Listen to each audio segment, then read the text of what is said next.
All right, good evening, everyone. Today is Monday, September 9th, 2024. I've got 7 o'clock, so we'll go ahead and call this meeting of the Committee of the Whole to order. Before we get started, one quick slight agenda change here. After item B, items from the Planning Commission, we are going to take Ordinance 57-2024, which is under item C. And that will go at the top of item C, so that'll follow immediately after the final plat application discussion. So Ordinance 55, and then down to Ordinance 57, and then we'll resume with the rest of the Department of Engineering items. Okay. All right. That said, items from the Planning Commission. Good evening, Director Blackford. Good evening, Council. Thank you very much. Michael Blackford, Director of Planning. Tonight's item hopefully is a little bit more straightforward than the request from a couple of weeks ago. Not nearly as many people in the audience. Tonight's request, it is a plat for the Crescent at Central Park. This is actually the second time we've seen a plat for this property. We were here a few months ago, and that was taking about 50 acres of property and subdividing that into 3 lots and 1 road. One of those lots was about 14 acres in size and was undeveloped. We're here tonight to develop that property, or at least to divide it to allow for future development. So it's 1 lot, 14 acres in size. The request is to subdivide that, so it'd be an 11-acre lot and a 3-acre lot and a road. And creating 2 lots, normally that would be an administrative application, but a public road does require platting by the state, so that's why we're here tonight. Planning Commission saw this recently. They did recommend approval of the request unanimously. Staff recommends approval. There's no variances associated with this request. The 2 lots meet code requirements. No development proposals on the 11-acre piece. The 3-acre piece, that was before Planning Commission recently and was approved for a gas station. The applicants here tonight, I believe that they have a request for an emergency and waiver. I believe that was a similar request was made on the last plat as well. And with that, I'm available for any questions, and the applicants here as well. Thank you. All right, thank you, Director. Any discussion? Mr. Schnetzer. Thank you, Mr. Chair. Director, just a quick question regarding the road.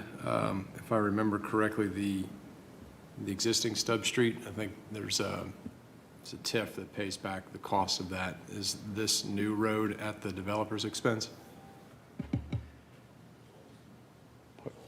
It's all the same altogether is what I'm being told. So is the cost higher?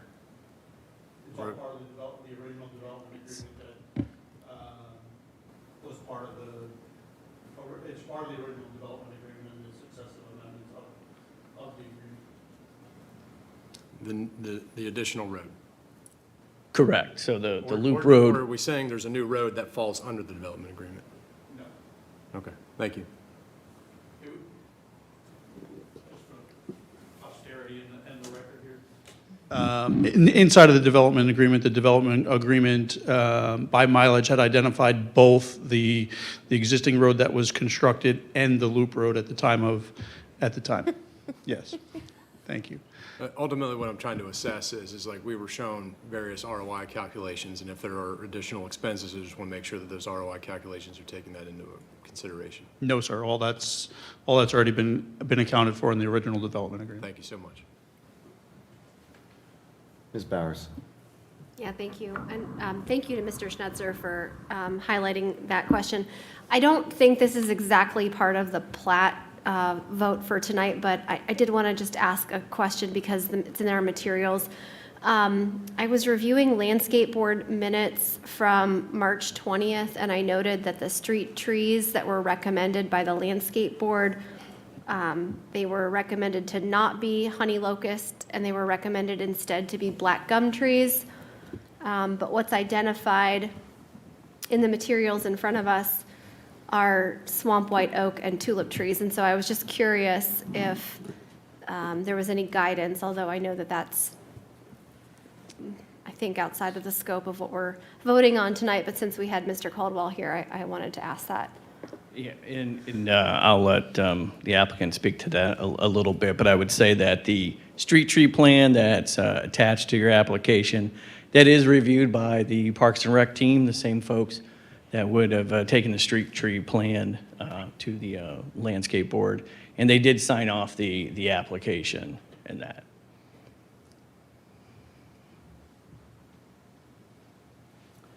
Anything else on this? Oh, sorry. I don't have that information with me right now, but I've taken note. I'm happy to follow up Okay. with the landscape board and they can get back, or I can directly get you an answer on that. Yeah, thank you. I just didn't, maybe I'm missing a subsequent approval of the street tree plan, but I just noticed that that didn't quite line up, so I was just curious about it. Okay. But no concerns with the plat that's before us tonight. Thank you. Thank you. Mrs. McGregor. That's a good point, because I was just reading an article, the tulip tree is like the tallest tree it grows to be the tallest tree in Ohio. It like hundreds of feet, so it makes me, not hundreds, but probably over 100 feet. So it makes me kind of wonder why that would be a street tree. And so anyway, that would be my, I think I didn't notice that. That's a good point. Any follow-up is greatly appreciated. Yeah, And thank I'm you. sure if you can get that to either Director Blackford or Director Schultz, we can get that shared out, so I appreciate it. Any other discussion, questions, comments? As noted by Director Blackford, there's a request for waiver as well as a request for emergency on this item, so any concerns with this being on the agenda for the 16th? No. All right.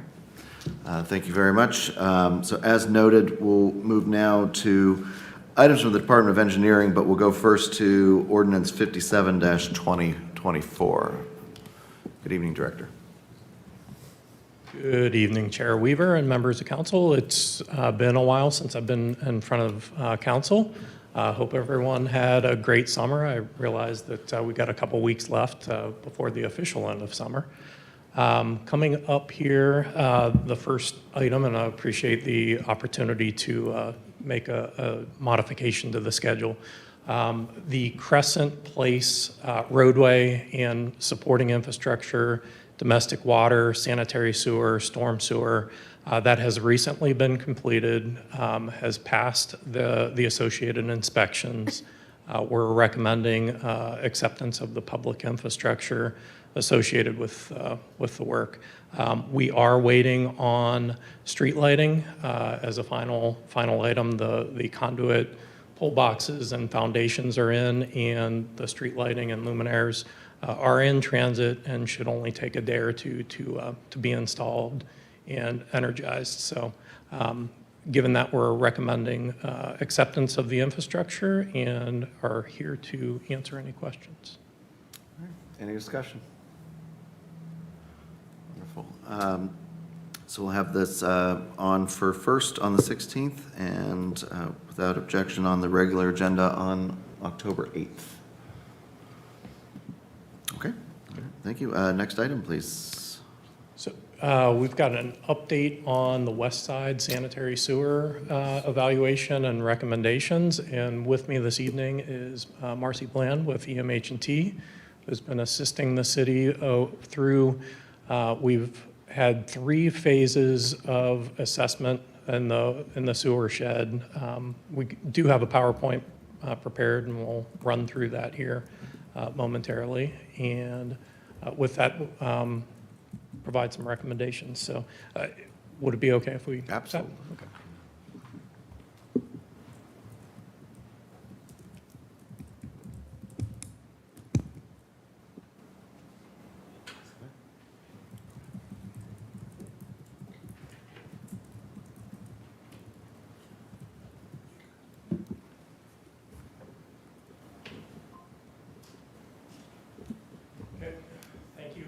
Again, Marcy Bland with EMH&T is here to assist me this evening.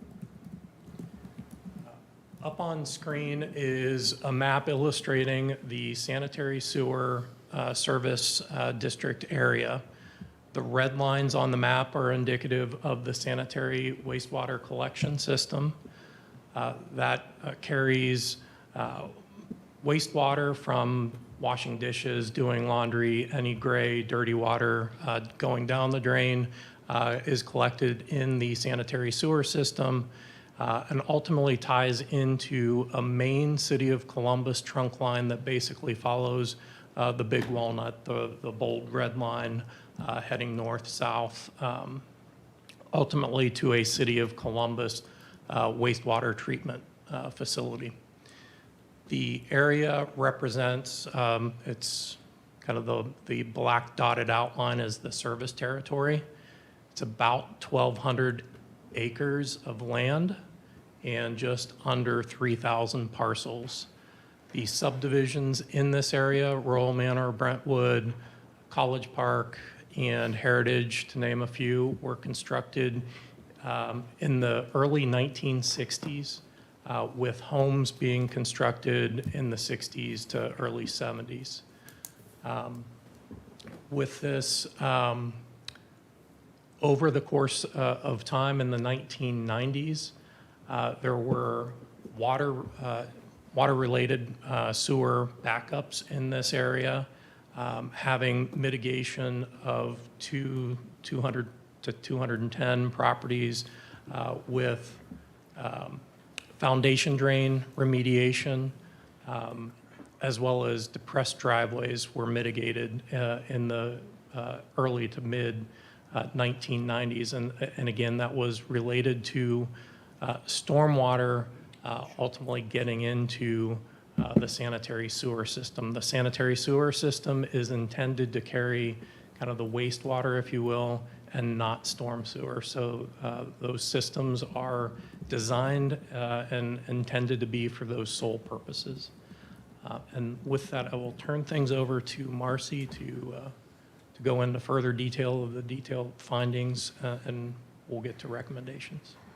Okay, so what sparked this study, just to kind of give everybody a little quick recap, was there was two really back-to-back really large rainfall events, one in March and one in May. So what this slide is showing you is in March, they had a 10-year rainfall event, and you had about 71 reported basement backups. And then May 18th and 19th of 2020, you got 4.5 inches of rain in 2 days, which was another 10-year rainfall event, which, yes, you had two 10-year events back-to-back, so it was like statistically not what you would anticipate to see. You had 53 water in basements during that backup. So what I wanted you guys to see about that particular event, the map that you're seeing is from City of Columbus. That event was not a 10-year event that hit Gahanna.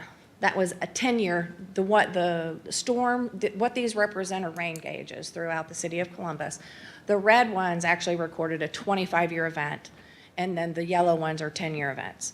And why is that so important? Because it was a widespread, it hit citywide, so it wasn't a 10-year event that hit Gahanna only, it hit the entire city.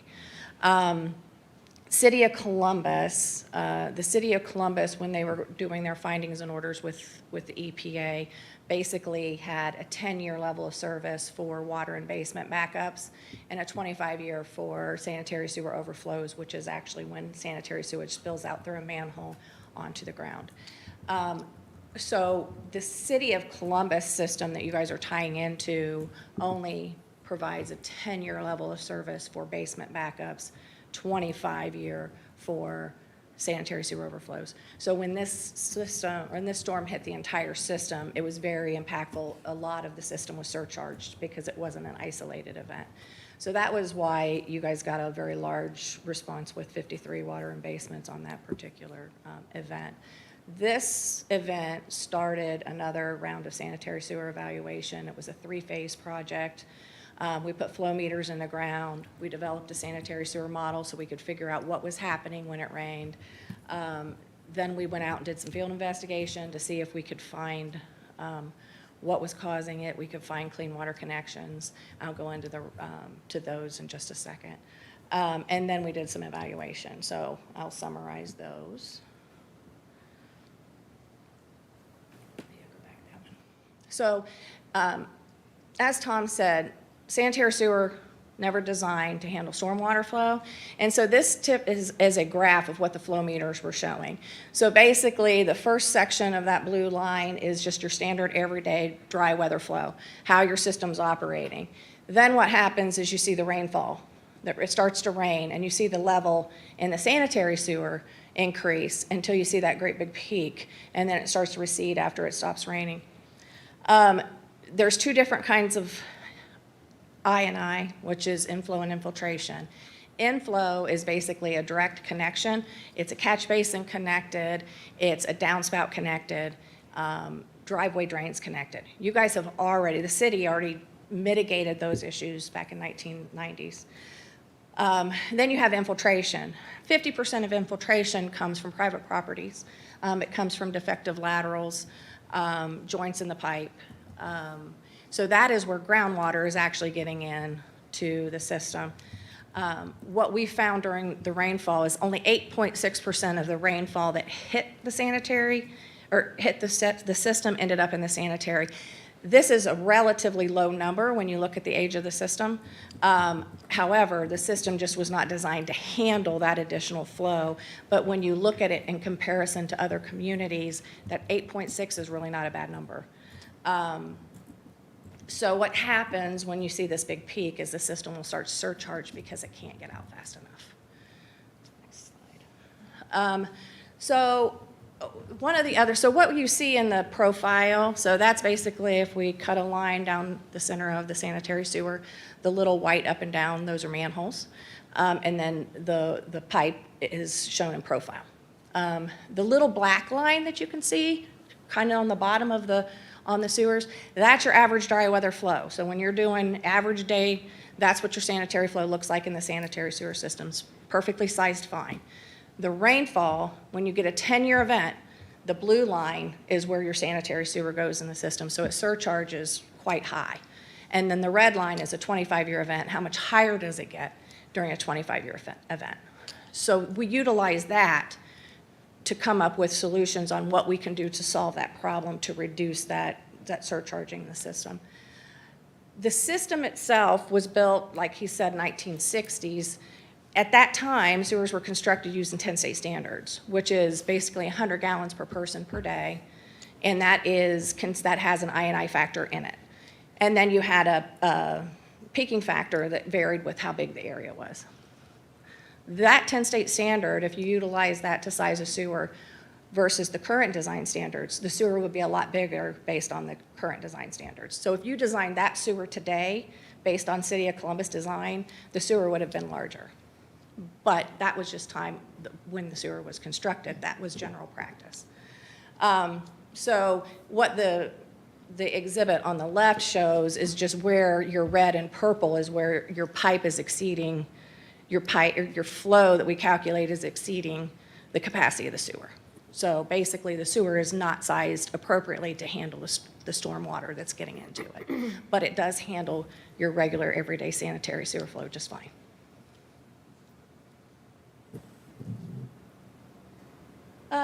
This slide just kind of shows the areas in blue, or the areas when we do a model, we make some broad brush assumptions on basement elevations because we don't go out and survey every basement elevation. And just a predicted water in basements or sewer backup, we showed in blue. I believe there was 293 of those that were predicted. We only actually saw 71 in one event and 53 in the other.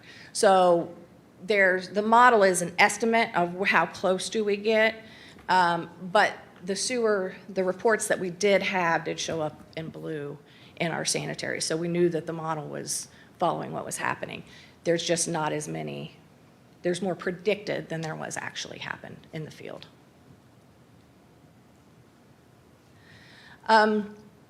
So what we did is we took that sewer model, and we evaluated over 20 different alternatives, from everything from putting in backflow preventers to water reuse to putting in relief sewers to putting in pump stations.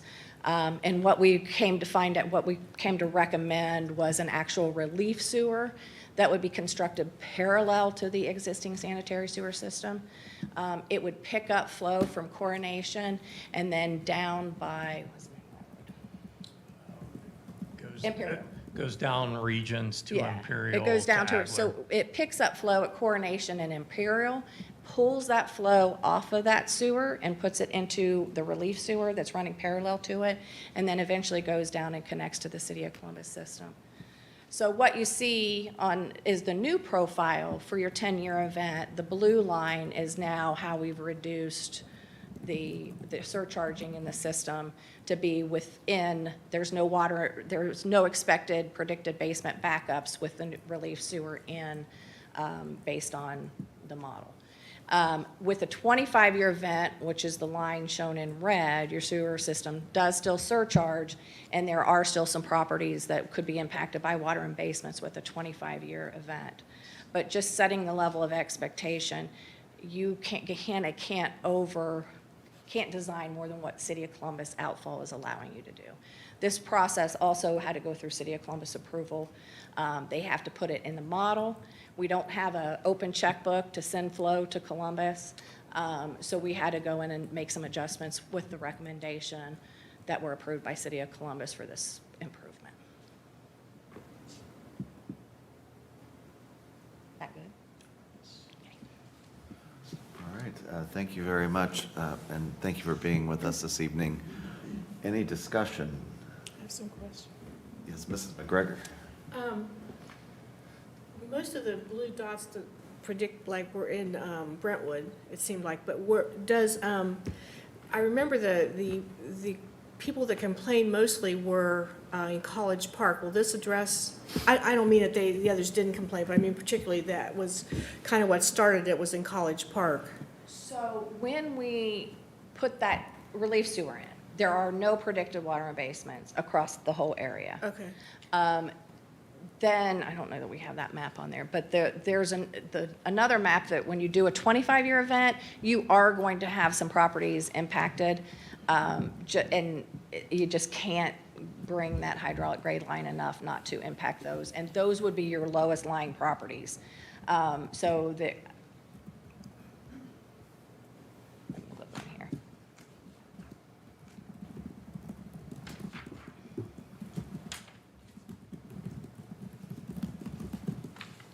Is this down here is College Park? Yes. So in College Park, we weren't showing, even with the 25-year event, that there was any in College Park. The majority of them were in the northwest corner. There was still 101 that would be predicted. And again, I'd like to say again that it is an estimate, so we look at the auditor's information to figure out if somebody has a full basement, if they have a crawl space. Then we say, okay, it's 4 foot below the existing ground elevation. So the model is predicting what's happening, then we're comparing that basement elevation to how high the model's saying it's gonna go. So we had over 293 predicted, but you actually only got 53, because once one basement activates, then, you know, your hydraulic grade line comes down a little bit, and we don't actually put basements in the model as storage nodes. So we had 293 predicted, but you actually saw 53. We're predicting 101 with a 25-year event, but that could be less. And I'll add to that, of the 293 that are otherwise shown up on this slide, they are consistent with the 71 that were reported, as well as the 53 that followed up in the May 2020 event. So there are consistencies with respect to those in the model prediction of the 293 potential backups. They are consistent with the 71 reported, as well as the 53 that otherwise occurred in March and May of 2020. Another question, when they redid the depressed driveways that were, it seems to me there were about 7 people that did not take advantage of the modifications that the city offered for those. Would it be helpful to go back and see if they would be at this time it seems to me there were, maybe that. So when we looked at, so one of the evaluations that we do is we look at, so if you got an 8% rainfall capture is what we would call it, and that's basically, it rains over this tributary area. you get half inch of rain, that's a certain volume of rain that hit the area. How much of that at 8.6%? City of, I don't know if you guys have heard of City of Columbus Blueprint Project, where they go in and they do sanitary lining, lateral lining, downspout redirection on private property, so they're doing private property work. They wouldn't even touch this area for 8.6%. So that's why I wanted you to know that like 8.6% I&I capture, it's really challenging to get that flow out. You would have to do a blueprint type approach, and it would have to get over 50% reduction in order to make this improvement not required, which is really high. So blueprint, approximately the numbers that I've heard, about 30% I&I reduction, but they're also starting from a much higher percent capture rate. So it's a little bit easier to hit that 30% target. With this, we could check to see if those seven would actually impact it. My guess is it doesn't move the needle very much. Okay. Because even if it rains 10 inches, it has to back up and then get into that area. So my guess is that's really would not move the needle much, but we could look into that a little further. Okay, and then I was just looking at the date. When you first started talking, I thought, seems to me this happened like right after the beginning of 2020. It And I was. thought, this is like 2024, like third quarter? Why did it take so long? No, I'm not saying that. No, because I know sewer projects take a long time, and all this takes a long time, and I just was gonna say, I appreciate all the work that's gone into this, because it's been a long project. Yeah, the flow monitoring alone, you want those meters in for at least 6 months to a year to try to get enough data that you can actually predict what's happening. So you need that flow monitor in there so you can see what happens, and then you evaluate that based off the rain. To give you a better idea of the model, and then you got to construct the model, and then we went out and tried to look for I&I, right? We went out and did field investigate. We tried to look for that low-hanging public fruit that you could pull off the system. You didn't find it. And so then we started looking at the 8.6%, which is a relatively low capture, and we came up with the relief sewer was the best option. It was approved and reviewed by the City of Columbus. There's a control gate that needs to be put in place prior to being able to move forward with this project, but it was approved. Mr. Snesher, were your questions addressed? Yeah, in fact, so I was going to ask, it sounds like the sewer functions fine. It's this infiltration. And you did, I was going to ask, like, has there been any attempt to find the source? And it sounds like the answer is yes, and we weren't able to find it. So maybe I'll ask so full disclosure, not a civil engineer, right? So for the lay people in the room, what's like a common source, or are there a handful of common sources? A lot of times it's laterals. So your weakest point in your sewer is you got your main line, and then you have your lateral connection. It's the Y. That is typically one of the sources, because you get a little bit of movement in there, and then that cracks. And so cracks in the lateral, roots that make wider cracks, so then when that groundwater starts to come in, then that gets into through the cracks. So what we found here, and a lot of times in a lot of communities, the storm and sanitary are running parallel, and they're both in granular backfill because they're in the roadway. And your storm leaks, right, because it was never designed to be watertight, and so then it goes over, but we didn't find that here. So that is a very common place to find it. We evaluated, we plugged the storm sewer, flooded it, looked at the sanitary. We couldn't find anything other than all of these laterals that are contributing to, defects and public too. But 50% is what we typically say comes from private property, and about 50% from public. And I guess as it relates to the sewers that were installed in that era, you have a lot of clay pipe. And so the clay pipe, as it deteriorates, and the joints at the bells are locations where you can get some of the infiltration to otherwise occur. Thank you. I had a question. Ms. Jones? So you mentioned that there's something that needs to be approved by the City of Columbus to move forward. Can you just recap? No, not to move, approve. Oh, So we okay. got approval from City of Columbus. Uh-huh. But schedule-wise. Okay. So in first quarter of 2026, The city of Columbus is putting in a control gate on actually the Blacklit Creek trunk sewer. And what that's going to do is, so all of the trunk sewers, you've got Big Walnut, which is where you tie in. You've got Alum Creek, that picks up Westerville and some of those communities. And then you've got the Blacklit Creek trunk sewer that picks up New Albany, Jefferson Sewer and Water District. All three of those trunk sewers come down to one point, which is the Three Creeks. It's a bottleneck in Columbus's system. They're pretty aware of it. So what the controlled gate does is it'll actually, when it senses, when the monitors sense that those levels are coming up, the control gate shuts and will utilize storage in the tunnels that they created, and they'll hold back that flow so that Big Walnut, Alum Creek can then drain, and then once that relieves itself, then they'll open the control gate and let the flow come down. So it's a way to utilize the storage in the system and still allow things to continue to move forward, so. And if we have rainfall like that again before 2026, is it a problem again? I guess I'm not quite clear on the fix until that. If you got another 25-year event that hit Yeah. the citywide, or 10-year event that hit citywide again like that, yes, you could Yeah. have issues. Okay. But I would say that you guys had issues in 1990, which is when you sparked the studies in 1990, and I don't think there's been a large occurrence of backflow of water in basements until the 2020. So I think that now, again, weather's changing, storm severity's changing. So, but if you got a really large event that hit citywide again, could you have water in basement backups? Yes, you could. Thank you. Mr. Renner. Thank you. First off, I want to thank you deeply for the analysis that you did. And I know the amount of work that both of you have put into this, and so I really appreciate. One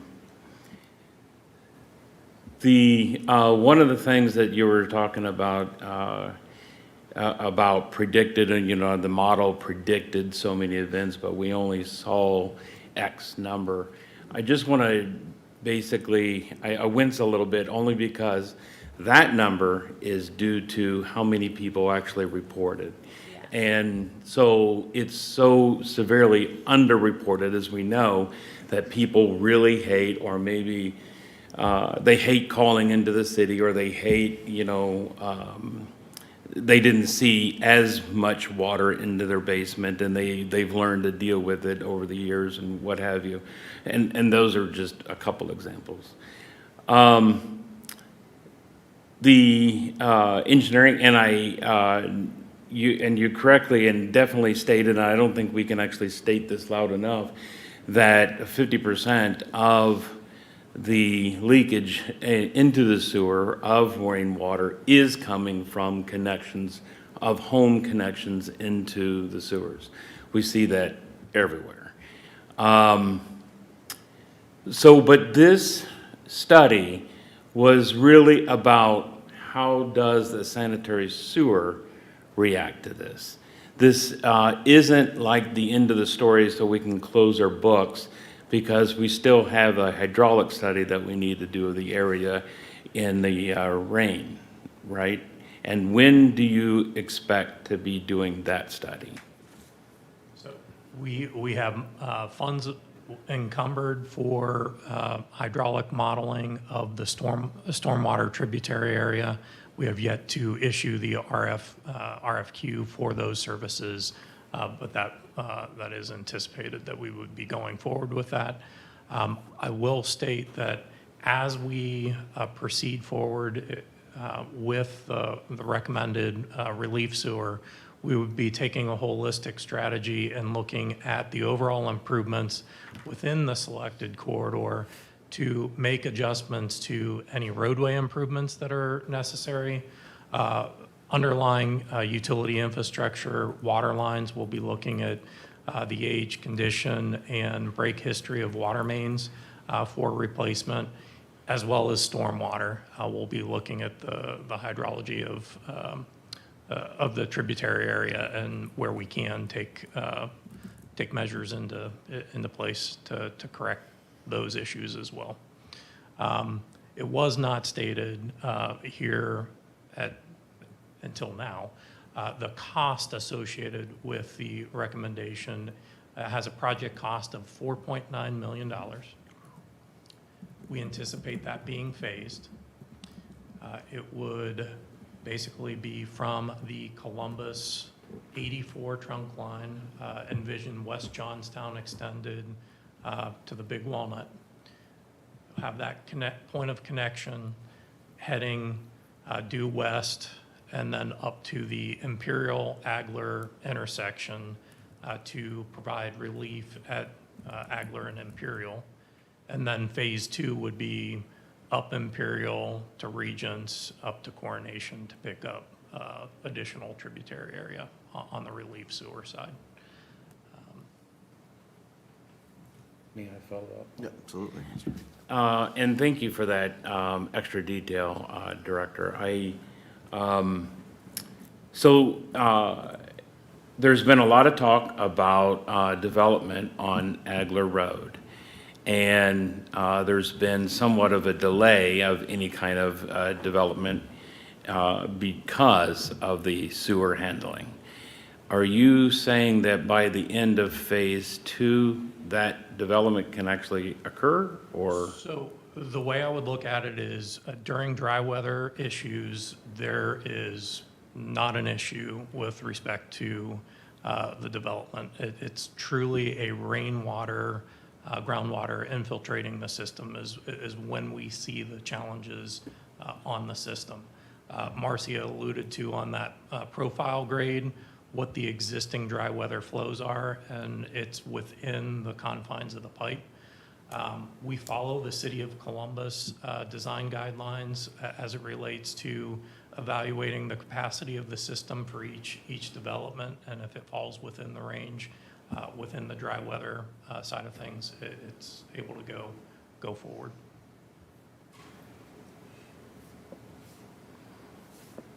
Okay. Can I follow up with that? So, thank you for that. So I'm processing at the moment.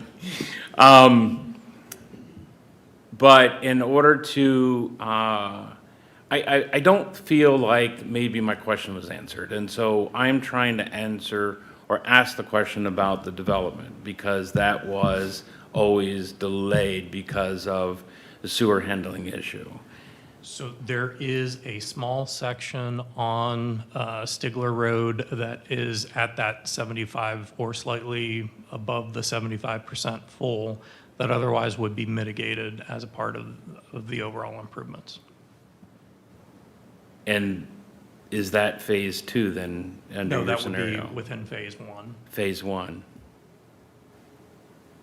Because you're working backwards from the main sewer. From the main, correct. I got it. Okay.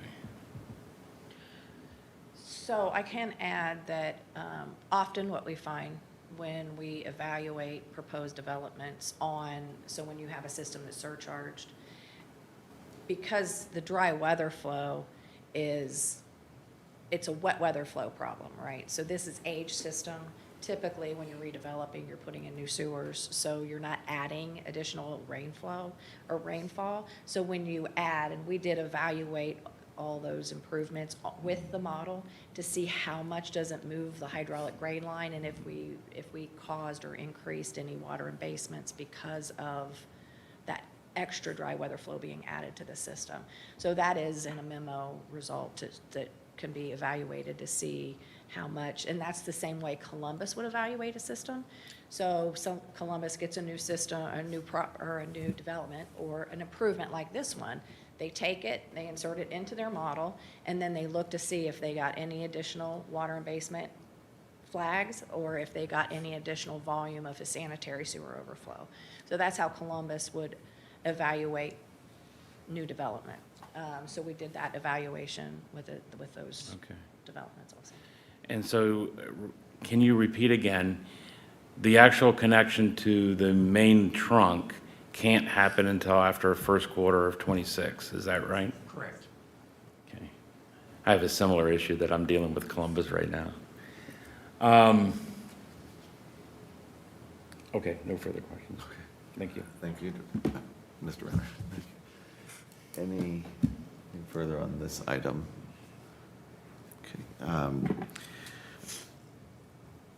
Thank you both very much. I don't think I have any questions at this time. It was definitely a lot of information. So very much so appreciate it. Yes, Director. I was going to say, if there are follow-up questions, feel free to reach out, and I'll do my best to answer them. All right, thank you, Director, and thank you for joining us, Ms. Bland. Certainly appreciate it. Thank you. We're sticking with you, Director, for next time. All right. Gets back to the regular schedule. We're requesting, while a developer extended a public water main along Morris Road. It's an 8-inch line providing an expansion of the domestic water utility, as well as providing for additional fire flows in the Morris Road corridor as a part of the Discovery Storage development. That has passed all inspections. We're recommending the acceptance of the public infrastructure being the water main, as well as the easement. Upon acceptance, we'll go to the county recorder for recording the easement. Thank you, Director. Any discussion on this item? Ms. Bowers? Director, could you just maybe walk us through the process by which you determine that there's been substantial completion? So as far as substantial completion, we go through the installation. After the line has been installed, it's been chlorinated, passed all inspections. And if there's any punch list items for correction, we note those. If they're minor, and so as an example, right now we're waiting for grass to grow in certain areas. We've been through a drought, so we place that item on a punch list. That can be otherwise addressed. But the main itself or the sanitary sewer needs to pass all of the appropriate inspections before we can recommend the acceptance of that infrastructure. Then it enters into a 1-year maintenance warranty period where the developer that has installed the infrastructure, they have a maintenance bond in place, and we conduct a 1-year warranty walkthrough at the 11th month to make sure that everything is operating correctly, and then it's fully accepted thereafter. Hopefully that answered the question. Are the inspections all done internally to the city of Gahanna, or are there the inspections that have to be done before you issue your letter? Are those done by vendors? We hire independent third-party inspectors to cover the private commercial development. We cannot anticipate the work volume associated with that, nor staff to that level. And so I guess, again, just for posterity's sake, those items are not necessarily presented to us, but you would have all of those. Yes, I have all the inspection reports available to me and my team. So your letter to us warrants that you've Correct. reviewed all of this, and so we should act upon your Yes. recommendation. Okay, thank you, Director. Okay. Thank you. Are folks okay with this on for first next week and then on the consent agenda on October 7th, I should say? I said 8th earlier, but it's the 7th. Yeah. Okay. All right. Next item, please, Director. The next items are dealing with the Winridge Bridge project. First and foremost, we have participation legislation with the Ohio Department of Transportation on the municipal bridge program. We are partnering with ODOT on the project. They're committed to 95% of the construction cost. Our construction costs are at the stage 3 plan development at $1.7 million. We would be responsible for 5% of the overage to that. And they've got a max allowable up to 1.8 million. So this is to further those efforts in the partnering arrangement in the municipal bridge program. And the other items are with respect to, we have four properties where we need temporary construction easements or permanent right-of-way. We have third-party authorized agents that have conducted appraisals and are providing negotiation services on the city's behalf. We have resolved two of the properties and are continuing to work on the other two to come to a settlement solution with each of those. We continue to work on those. However, to keep the project going forward, we're at a point where we need to go through the appropriations just in case we're in that position to move the project forward and keep things on schedule. Thank you, Director. Any discussion?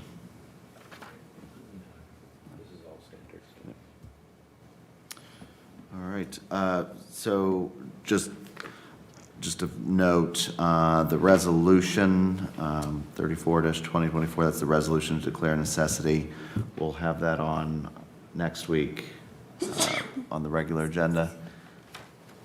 Okay, can that go on consent? Or do we, it's a resolution. Okay, consent okay for that one then, folks? Yeah. Thank you. And then for the others, ordinances will on for first next week and then on the consent agenda on the 7th. All right. Thank you very much, Director. Appreciate it. All right, next up we have items from the Senior Director of Operations.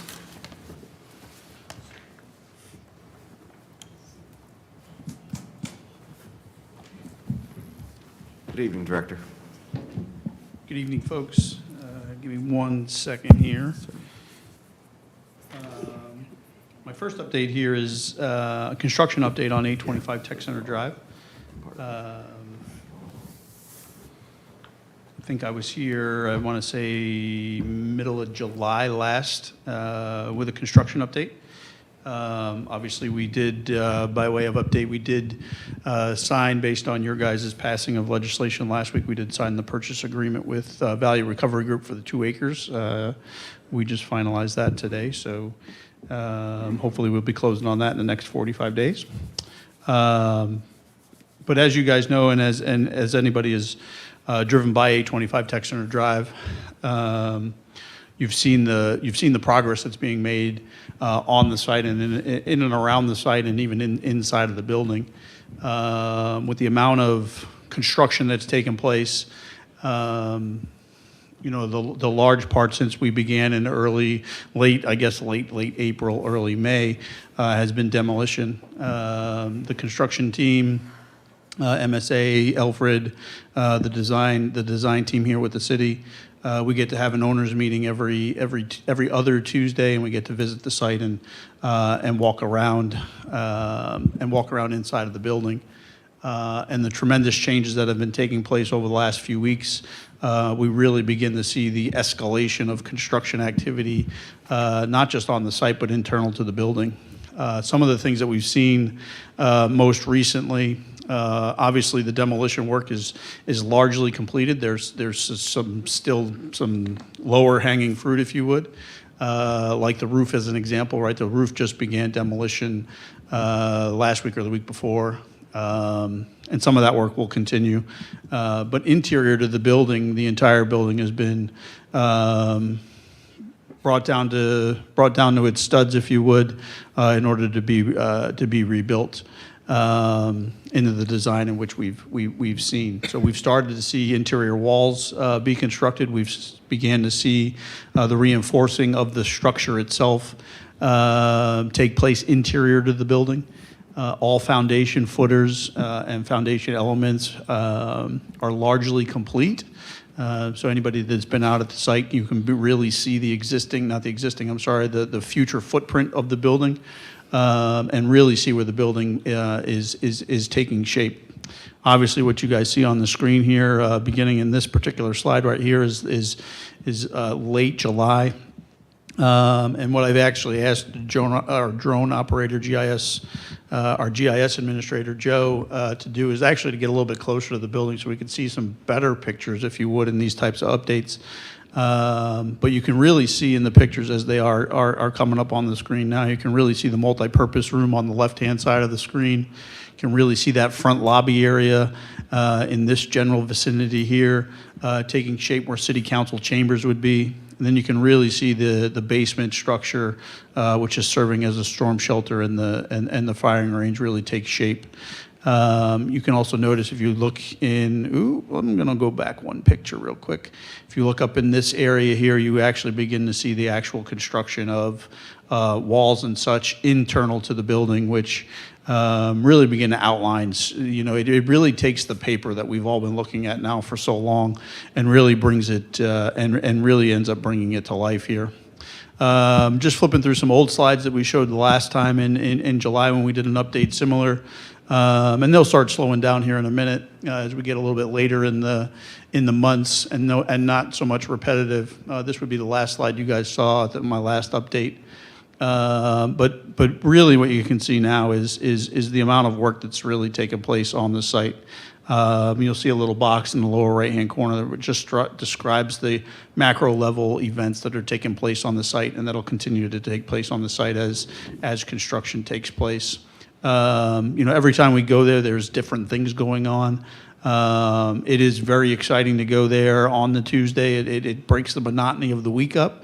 And you can really see progress where sometimes you feel like, things are happening rather slowly, and then you go onto a construction site and you really begin to see things take shape and happen, and visions and a lot of hard work and a lot of meetings begin to take place, and something that all of you folks, all of us folks, the community can all be proud of as we progress through the project here. One of the things that I would like to also note is that more for the record, I'll bring it up here on my screen too. But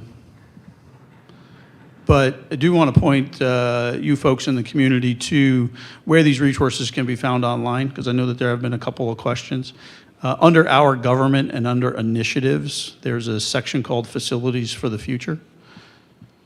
When you click on that particular location, you'll basically see Facilities for the Future, and then you'll begin to see all of the presentation work that we did, from studies to presentations to live streams and town halls, that really talked about the existing condition of our facilities.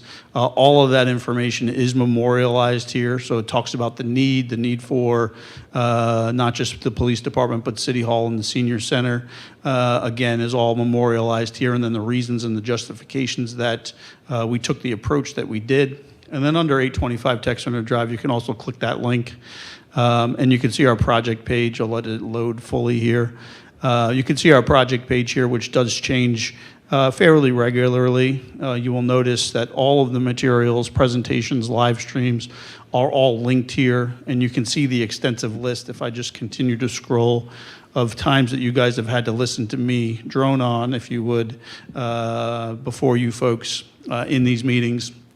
Anywhere from tonight's update to the VRG property acquisition, all the way down to the original purchase and bond legislation back in August of 2022. So just wanted to bring that to your guys' attention. And with that, I could take any questions on updates as it relates to the construction of 825 Tech Center. Thank you, Director. Any discussion from my colleagues?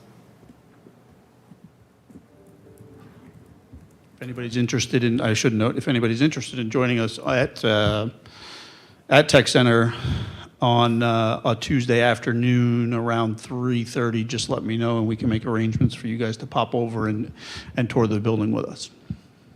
So we can't accept a large group because there's work going on and those types of things, and if there's another time, hey, you're free on a Friday and you want to go and see the facility, let me know. We can get you toured through there, for sure. Thank you very much, You're Director. Thank you. And thank you for the update. Appreciate it. Yes, sir. Moving right along, please. Moving right along. So one of the next thing, and I know we've talked about this to some smaller degree, but through the design process, we really talked for 825 Tech Center Drive. We talked about how the means of egress from the site. Obviously, we have the far east entryway. We have the main entryway.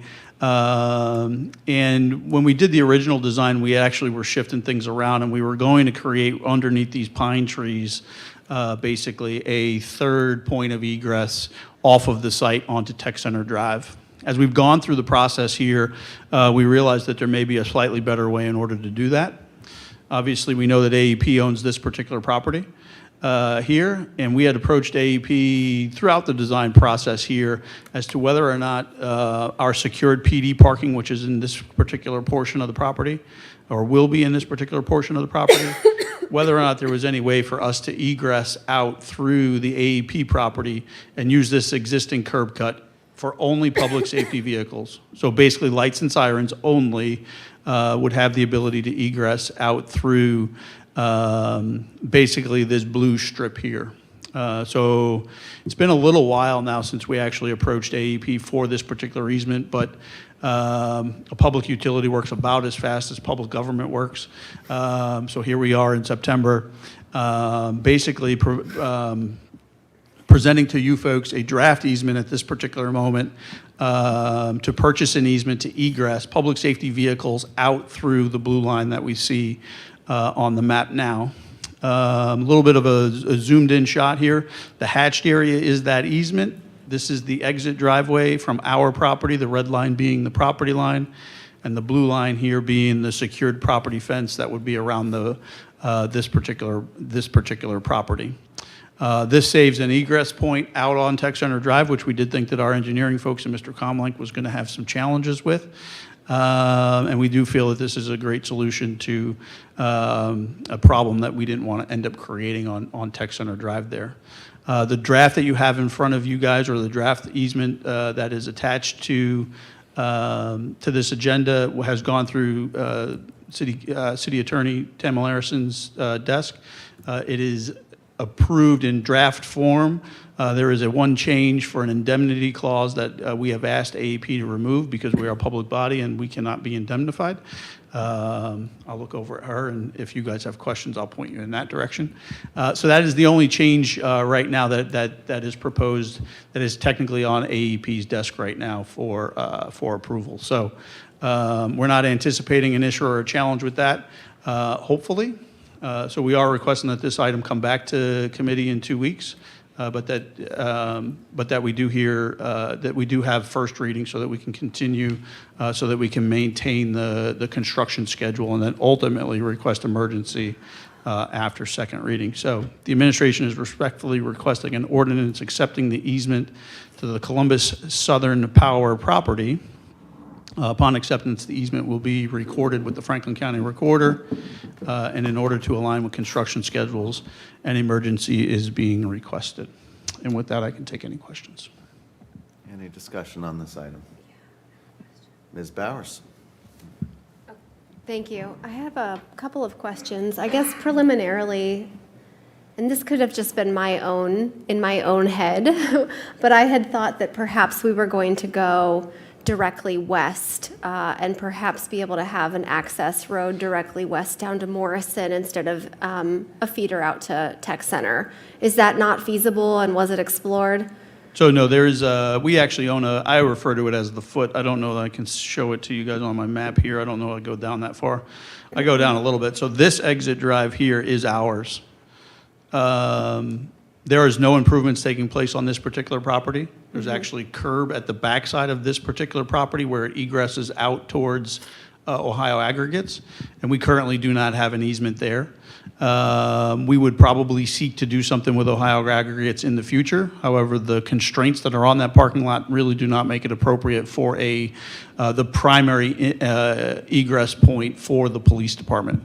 But at some point in the future, yes, we would explore a secondary easement out to the south, but our primary would be that the green area shown here, and then the hatched line through the AEP parking lot. And I noticed that there was, on one of the renderings that you shared with us, there was some buffering between the parking lot and that driveway. Could you discuss what potentially designates or separates that drive from the main parking lot, and how we would prevent guests from accessing that drive? Yeah, so sorry, I'm going the wrong way here. One more. So the blue line that's shown on the screen here is actually a physical gate that is not opened until a car with an RFID reader accesses the gate and the gate is opened at that particular point in time. Would somebody be able to queue here? Yeah, absolutely. There would be an intercom there. They would end up calling the communication center, actually answers the telephone, if you would, and basically that person would be denied entrance. There's a camera there, then they would see that it's a vehicle and they would be redirected to the front lot. So this here is a controlled gate access 24 hours a day, 7 days a week. And then my last concern, and it's probably my most significant concern, is that the multipurpose path returns back to the south side of Tech Center Drive immediately before, if I'm looking at Google Earth right now just to make sure I had this correct. You are correct. And so I'm just concerned for pedestrian and cyclist safety. We have a greater concern on this particular property with the amount of pedestrians that actually access this property and egress, or not, who traverse our property here. Lights and sirens are a great thing, and I know that police use them regularly exiting this property or entering if they needed to enter in a hurry. So I will note that I can't zoom in on this.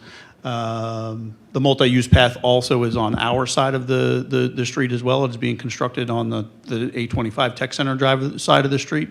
So that should also help mitigate some of the pedestrian conflict, because somebody's not in the middle of the crosswalk as maybe a police cruiser is looking to exit. But I wouldn't see that as a tremendous concern. The pedestrian always needs to be aware, as does the officer leaving the lot, as to potential conflicts that they may arise at an intersection such as this. And I'm now recalling previous conversations with Chief Spence, in which most responding police officers are not responding from the police department. They're already out in the community. Absolutely. So that does help me a little bit. But I guess I would just express my caution and my concern.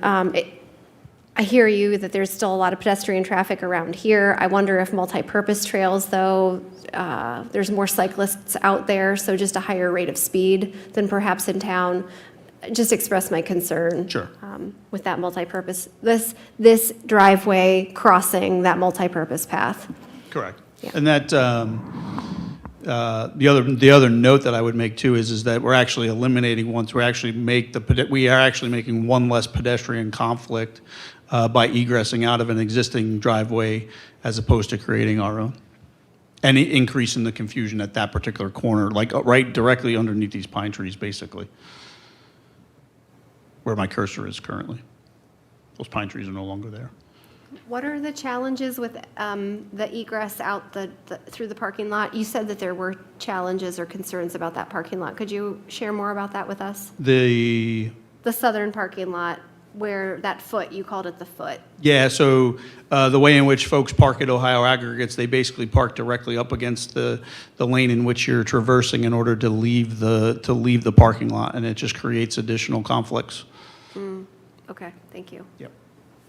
It's not something, again, I will explore it in the future, but it wasn't something as part of this particular leg of the project that we were looking for. Okay, thank you. Yes, ma'am. Mrs. McGregor? So if it's only for lights and sirens, would it only be for, if they're leaving, they wouldn't be coming back? No, they're coming back. I'm sorry. I mean vehicles with lights and sirens on them. Okay, I thought you meant. Yes. Okay. Yes, so unmarked police vehicles. Chief's vehicle would be allowed to enter in there, but not his personal vehicle, right? Police officers themselves, when they show up to work, they will end up parking behind the building with their personal vehicles.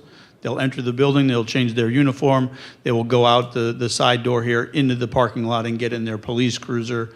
And any activities with a police cruiser, if we need a medic to come on site in order to take care of somebody in holding, as an example, those folks would ingress into the parking lot through this particular access point.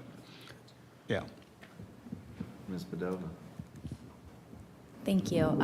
You sort of answered my question with that, because I was going to ask if it was only emergency. So any cars with lights or sirens can come in and out of this. Will this be the only entry and exit for police vehicles? No, so let's say AEP needs to do work either on the electrical line that runs through there, or they're repaving the parking lot or something like that. Our marked vehicles would have the ability to park in the back of the facility and access it the same exact way that they access from the west. Okay, sorry. Let me rephrase that. Will there be to this parking lot any other entry? This parking lot is all gated, correct? Correct. And so will this be the only entry and exit point from that gate? You do have that back parking area that Ms. Bowers was referring to. We will construct a gate back here at this Okay. particular point in time, but we will not plan on ingressing or egressing out of this particular back parking lot until we have the proper easement with Ohio Aggregates at some point in the future. Okay. I think what I'm hearing is you guys would like us to explore the Ohio Aggregate. You'd like us to approach the Ohio Aggregates folks sooner than later in order to get that easement. I'll look over at Chief, and I'm sure he wants to nod his head about that. That's fine. We can do that. We are, just for full disclosure, we're building a fiber trunk line out of Tech Center Drive to create a second connection, fiber connection into the building.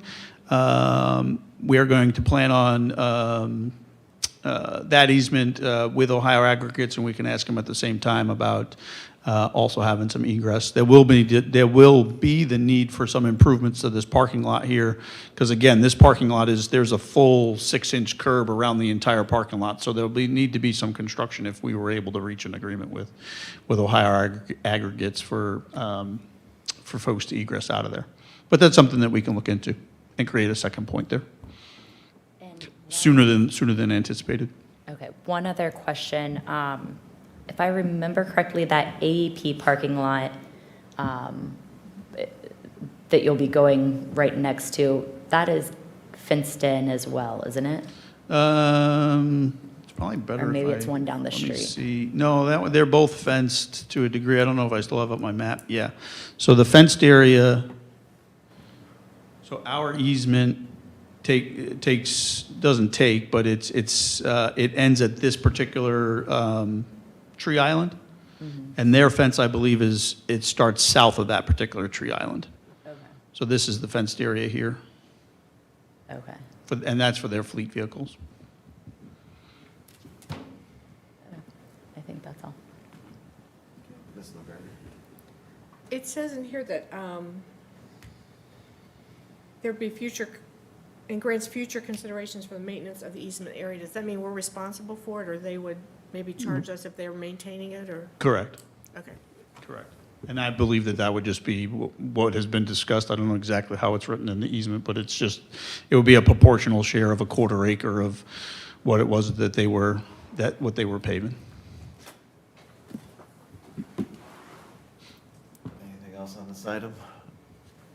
I'm sorry, I didn't have a chance to, I didn't dig into the contract deeply, but if there are changes that need to be made based for emergency vehicles, we have a right to sort of make that happen?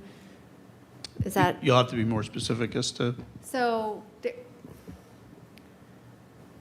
do we have authority to make needed improvements should we decide that an improvement is necessary for emergency vehicles based on the way this contract is written today? It's an easement, it's not a contract. I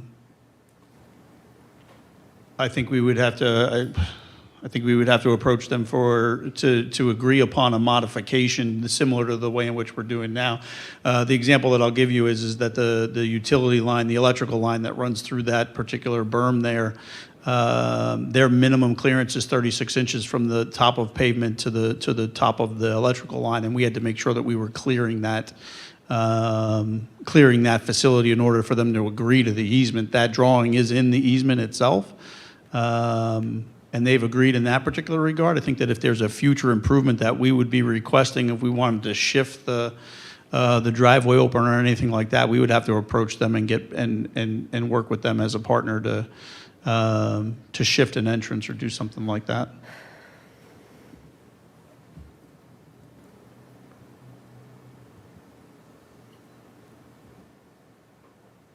May I? Madam City Attorney? So the easement, they reserve the right to approve any alterations that we need to make in the future. So that is encompassed within the easement. So they would need to approve that construction of any kind of alteration at that point, the beyond what has already been discussed and included within the easement for the purpose of connecting. Because part of it is, I don't know that it's kind of, there's the temporary construction activity that they are also authorizing through the easement itself, which gives us a certain amount of time. If we exceed that time, we have to approach them for additional time, so on and so forth. So we can't just go constructing on their property an improvement.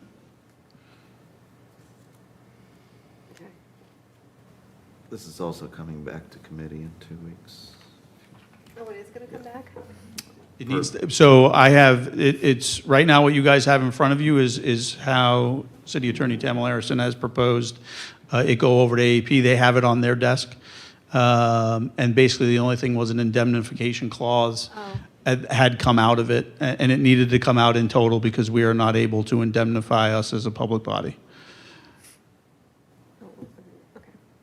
Therefore, I needed to come back to committee because, just to tell you folks that, yes, AEP has agreed to that. You wouldn't need to bring that back to committee as long, I mean, we could make that statement during discussion at a first reading. So if you wanted to move this forward to a first reading, we could do that without. Gotcha. That would be wonderful. Yeah, as long as it doesn't get amended after it's introduced for first reading, that's what's preferred.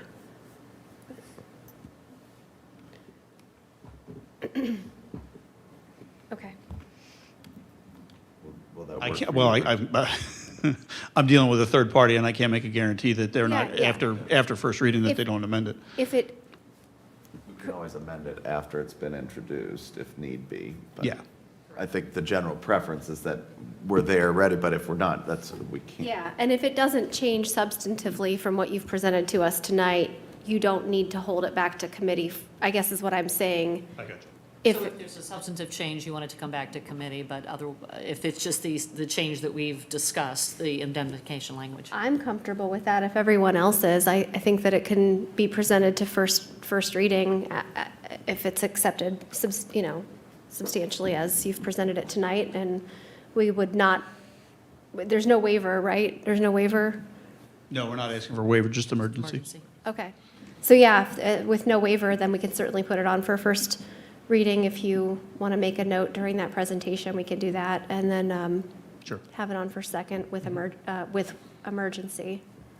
that works.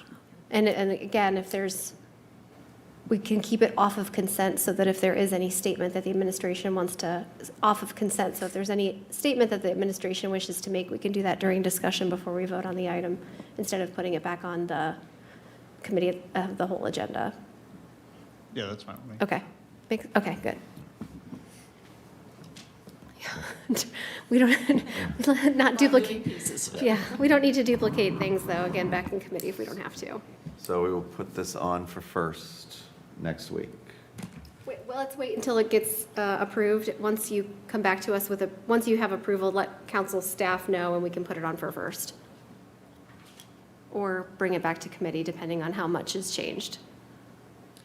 Well, it would go on for first next week, and then we would, We would hold it for second. We would hold it for second after that, right? Hold it for second committee? Or Hold it for second reading. I'm not asking for waiver of second. I'm only asking for emergency. So can we introduce it next week Yes. And then if. with first reading, and then if for some reason there's either a substantive change and/or AEP legal hasn't signed off on it yet, then we pull it for second? Yes, I think that if we can, yes. Fine.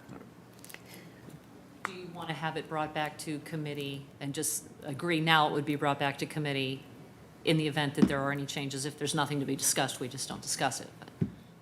Correct. That's fine, yeah. Okay. So on for first, and we can figure out where this goes. On for first, and then, We'll take it from there. And we'll take it from Take it there, from yes, there. exactly. Okay, Perfect. all right. Mr. Clerk, did you get all that? All right. Call me tomorrow, Jeremy. All right, thank you, everybody. Where am I on this agenda? Okay, next item, please, Director. Second item, not to be confused, it's with the same AEP Ohio and Columbus Southern Power Group, but the city enters into a 25-year franchise agreement with AEP, or the Columbus Southern Power Company, every 25 years. Our agreement expires in October of this particular year. I'll read what's in our report here, but AEP Ohio, also known as Columbus Southern Power, provides electrical power to properties within the state of Ohio and the city of Gahanna. Communities in which they serve hold a 25-year franchise agreement to construct, maintain, and operate lines and apparatuses and appliances for conducting electricity in, over, under, and through the streets, avenues, alleys, and public places of the city of Gahanna. The city's franchise agreement expires in October of this year, and the administration is respectfully requesting an ordinance authorizing the mayor to enter into a 25-year franchise agreement with Columbus Southern Power. We are requesting on this particular item emergency end waiver, in part because of that pesky fifth Monday that we have here in September. And that would get us compliant with the two readings that we need per our charter, which Mr. Van Meter pointed out to us, but then also get us adopted by the time in which the existing agreement expires. Yeah, City Attorney. I apologize. I don't believe emergency is available for franchise agreements. I believe that's actually specifically in the charter. I thought it was only waiver that was, per the charter, only waiver was the challenge. No, I believe it's. Waiver's eligible, but not Waiver's emergency. eligible, emergency's not. I'm sorry, I have it Correct. backwards. Right, I Yes. thought waivers Okay. okay with emergencies. Yes. Sorry, I'll amend my statement. We are, the administration is respectfully requesting an ordinance authorizing the mayor to enter into the 25-year franchise agreement with waiver, not emergency. Correct. Any discussion on this item? Seeing none, I think we'll keep this on the regular agenda since we have to read it anyway. But this will be on for next week for waiver. Sweet. Thank you. Thank you, Director. Appreciate it. Next up, we have items from the City Attorney. Thank you. This is back before you with a red line and clean version this time of the Chapter 5 review. The only real substantive change from the first edition to this edition was that I did add a definition section to the adult cannabis portion, because those were new definitions that were introduced when the state imposed that section. I did also have an opportunity to discuss the proposed changes with Chief Spence, and if Chief wants to make a statement. Good evening, Chief. Good evening. Just that we had a chance to review this last week. We went through the red line version. A lot of essentially cleanup language between the Ohio Revised Code that the codifier made to several sections in the criminal code. Again, as the city attorney mentioned, substantive changes in 51302, which is the adult use cannabis, discussions with city attorney, and also just internally, this continues to sort of be a shifting and ever kind of pliable section of law right now with you know, the introduction of recreational use cannabis. So I think this is a good first step. We probably, I think, would have to come back at some point, potentially make an amendment as this landscape continues to change. Thank you, Chief. Any discussion on this item? I guess, City Attorney, is it your intent that we move forward with putting this on for first and then second reading and adoption? Or are you looking Yes. for more feedback, discussion? What is your will? I'm always open to more discussion and feedback, but at this point, I am ready to ask that this move forward to first. As the chief indicated, this is kind of a moving target, only because of the changes that are probably upcoming with the state legislature. But as it has been routine, we would be doing an annual review of all codes, and then if there's a need in the interim, I would discuss that with chief, and we would bring that forward as a separate amendment. Wonderful. Thank you, City Attorney. Let's call for any discussion on this item then. All right, our folks will say on for first and then. I do have one quick question. I'm Ms. sorry. Bowers, you're Yes, fine. I'm sorry, thank you. 509.04, disturbing a lawful meeting. Is the amendment to section B, are the amendments to section B following state code amendments? Yes. And do you recall, City Attorney, when those changes were made? I do not recall offhand. I can follow up with you on that. Okay, thank you.